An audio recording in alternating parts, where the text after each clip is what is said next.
Hello everyone. এই room ট্যুরটা হচ্ছে, এটা হচ্ছে হোটেল অ্যান্ড প্লাজা, মন্দারমণি গেছিলাম তখনকার। তো সেটা হচ্ছে, এই হোটেলটা খুব ভালো ছিল, এর সার্ভিসটাও খুব ভালো ছিল। আর এইটাতে আমি দুটো রুমের ভিডিও দিচ্ছি, কারণ একটাতে আমাদের, একটাতে সন্ধ্যাদের। দুটো রুমই মানে বেশ ভালো ছিল।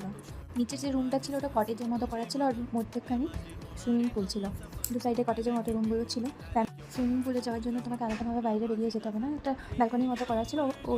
ওখানে একটা সিঁড়ির মতো, মানে সিঁড়ির থ্রু তুমি পুলে যেতে পারো, মানে রুম থেকে ডাইরেক্ট তুমি সুইমিং পুল যেতে পারো, আলাদাভাবে বেরিয়ে পড়ে বাইরে গিয়ে যেতে হবে না। তো এটা আমার খুবই ভালো লেগেছিলো, মানে একটা প্লাস পয়েন্ট কি, তুমি গেলে সুইমিং পুল ডাইরেক্ট, আবার বাইরে থেকে যেতে হবে না, ডাইরেক্ট তুমি রুমে ঢুকে গেলে।